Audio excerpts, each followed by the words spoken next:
आज जो हम लोग डिस्कशन करने जा रहे हैं, नेक्स्ट टॉपिक में जो हम लोग कूलम्स लॉ को पढ़े थे तो उनको किस तरह से हम लोग मैथमेटिकली लिखे और किस तरह से न्यूमेरिकल को हम लोग डील करेंगे उसके बारे में जानेंगे। तो सबसे पहले नॉलेज होना चाहिए कि आप अपने कोऑर्डिनेट सिस्टम को एस्टैब्लिश कीजिए। मतलब कि आप पता कीजिए कि जैसे यहाँ पे दो चार्ज बैठा हुआ है, एक चार्ज Q1 है, Q2 है। तो आपको क्या करना होगा कि बताना पड़ेगा कि ये आपका एक्स एक्सिस है। आप अपने कोऑर्डिनेट सिस्टम को एस्टेब्लिश कर लिए। थिंग्स कि आपके पास चार्जेस इस तरह से कोई ब्रैकेट्स मान लीजिए कि ये शेप में बैठा हुआ है। यहाँ पे Q1 है, यहाँ पे Q2 है, यहाँ पे Q3 है, यहाँ पे Q4 है। तो आपको ये देखना पड़ेगा कि किस चार्जेस पे कौन फोर्स लगा रहा है। यदि चार्ज की पोलरिटी सेम है तो रिपल्सिव फोर्स है, यदि चार्ज की पोलरिटी अलग अलग है तो उसमें अट्रैक्टिव फोर्स है। थिंक्स करना पड़ेगा कि आपको कोऑर्डिनेट सिस्टम को एस्टैब्लिश करना पड़ेगा। आपको जैसे मान लीजिए कि एज्यूम करें कि यहाँ पे फोर्सेस इस तरह से काम किया, तो आपको पता होना चाहिए कि ये आपका एक्स एक्सिस होगा, ये वाई एक्सिस होगा। तो सबसे पहले आपको ये जानकारी होनी चाहिए कि चार्जेस के कोऑर्डिनेट सिस्टम को कैसे आप एस्टैब्लिश करिएगा और चार्जेस का फोर्स का डायरेक्शन एक्स एक्सिस में है, वाई एक्सिस में है या जी एक्सिस में है, कहां पे लाई कर रहा है, इसकी जानकारी होनी चाहिए। तो पहला नजरिया होना चाहिए कि आपका कोऑर्डिनेट सिस्टम एस्टैब्लिश होना चाहिए। ठीक है। सेकंड कि आप मैथमेटिकली उसको रिप्रेजेंट कर पाए, क्योंकि आपको वो जो कूलम्स के थ्रू फार्मूला पता है उनको सही से राइट डाउन कर पाए। तो force equal to K magnitude of two charges divided by R square, K Q1 Q2 divide by R square. आपको यह भी पता करना है कि वह फोर्स अट्रैक्टिव है या रिपल्सिव है, क्योंकि थिंग्स की यहाँ पे यदि फोर्स का कॉन्सेप्ट्स में यहाँ पे यदि ये माइनस हो जाए तो इस पे क्या हो जाएगा, अट्रैक्टिव फोर्स काम करेगा। यदि यह भी प्लस हो जाए, यह भी प्लस हो जाए तो इसके बीच में रिपल्सिव फोर्स काम करेगा। तो आपको यह भी ध्यान रखना है कि फोर्स में अट्रैक्शन वर्क है या रिपल्सिव फोर्सेस काम कर रही है। तो आपको सबसे पहले कि उस फोर्स का सही से डायरेक्शन पता करने के लिए आप यह पता कीजिए कि वह लाइक चार्ज है या अनलाइक चार्ज है।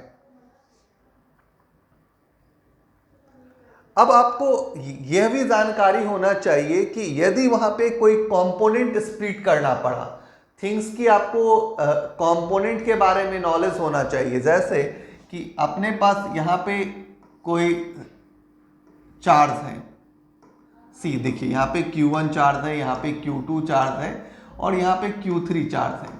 और स्टोरी में ये है कि Q1 Q2 और Q3 Q के बराबर है। तो थिंग्स की ये वाला फोर्स इधर की तरफ हो जाएगा, इस पे लगेगा, ये वाली फोर्सेस इस तरह से लगेंगी। अब क्लियर है कि इनका नेट फोर्स जो होगा इस डायरेक्शन में हो जाएगा। तो इन फोर्सेस का कंपोनेंट ब्रेक करना पड़ेगा। आपको इसका कॉस और साइन में कंपोनेंट स्प्लिट करना होगा। और जैसे ही आप कंपोनेंट स्प्लिट करिएगा तो आपको देखना होगा कि एक्स डायरेक्शन में सी इधर भी कुछ कंपोनेंट ब्रेक होगा, इधर भी कुछ कंपोनेंट ब्रेक होगा। अब इन कंपोनेंट को क्या करना होगा कि देखना पड़ेगा कि यदि यह F1 है और यह कंपोनेंट F2 है और इसके साथ कुछ एंगल का क्रिएशन हो रहा है तो उन कंपोनेंट पे जाके वर्क करना पड़ेगा। कॉस और साइन में ब्रेक करके देखना पड़ेगा कि यदि ये कॉस में मान लीजिए ये भी कॉस थीटा बन गया, एज्यूम कर रहे हैं, और ये भी कॉस थीटा बन गया और F1 F2 के बराबर है। यदि F1 F2 और F के बराबर है तो क्लियर विजन है कि ये दोनों फोर्स हमारा कैंसिल हो जाएगा। तो इस तरह से आपको थिंक आउट करना पड़ेगा कि आपके कौन से कंपोनेंट कैंसिल हो रहे हैं, कौन से फोर्स का कंट्रीब्यूशन है। जिन फोर्सेस का कंट्रीब्यूशन है उनको आप सही तरीके से लिखिए, जिन फोर्सेस का कंट्रीब्यूशन नहीं है उनको आप कैंसिल कीजिए। तो ये एबिलिटी आप डेवलप कीजिए। इसका जगह कौन लेगा, तो इसके जगह पे कंपोनेंट आपको बहुत सारा आइडियाज देगा। तो हम सिर्फ आपको भी प्रॉब्लम सॉल्विंग स्ट्रेटजी बता रहे हैं। ये विजन आपके पास क्लियर हो जाएगा तो आपका सवाल डील हो जाएगा। ठीक है। अब ये भी पता है कि फोर्स का जब फार्मूला पता लिए, हम लोगों ने कंपोनेंट में ब्रेक कर लिया। मुझे पता है कि एप्सिलॉन नोट जो होता है वो इलेक्ट्रिक कांस्टेंट होता है, Q1 Q2 जो होता है चार्जेस का मैग्नीट्यूड है, और R स्क्वायर जो होता है वो सेपरेशन बिटवीन द चार्जेस है। तो ये चीजें का भी नॉलेज अच्छे तरह से होना चाहिए, ब्रशअप होना चाहिए, नॉलेज स्ट्रांग रूप में होना चाहिए। और ये कंपोनेंट तो आपको बहुत बड़ा नॉलेज देगा। यदि आप सही से किसी भी का कंपोनेंट ड्रॉ कर लिए तो आपका 90% वर्क हो गया। सिर्फ आपको मैथमेटिकल मल्टीप्लिकेशन एडिशंस करना है, वो भी ध्यान रखना है। अब लास्ट जो अब बिग कंडीशंस आती हैं, यहां पे हम लोग बोलते हैं कि आप सुपरपोजिशन प्रिंसिपल को यूज कीजिए।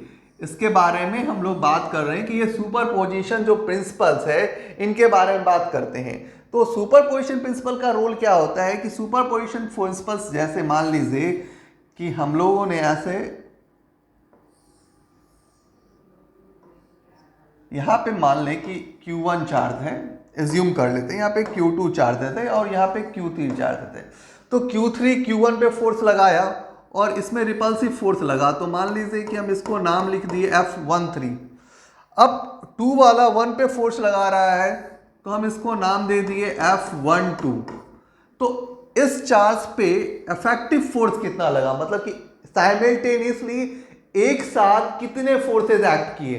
तो इस चार्जेस ने इस पे फोर्स लगा दिया, इस चार्जेस ने इस पे फोर्सेस लगा दिया, तो इनका हमको नेट पता करना होता है और नेट इस डायरेक्शन में हो जाएगा। अब ये जो नेट होता है वो सम होता है हर इंडिविजुअल फोर्स का। इस फोर्स का इंडिविजुअल ऐड कीजिए, इस फोर्स का इंडिविजुअल ऐड कीजिए।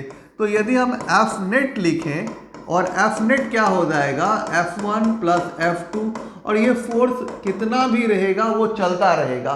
तो सुपरपोजिशन प्रिंसिपल वो आइडियाज देती हैं क्योंकि आपको सिर्फ कूलम्स लॉ पॉइंट चार्ज के बारे में पता है, बट यहाँ पे 2 चार्ज की जगह तीसरा चार्ज भी तो है, और इस तीसरे चार्ज पे ये दोनों चार्जेस कितना साइमल्टेनियसली फोर्स एक्सर्ट करता है, यदि इसकी नॉलेज होनी चाहिए आपको। इसकी नॉलेज कौन देगा, तो सुपरपोजिशन प्रिंसिपल देगा।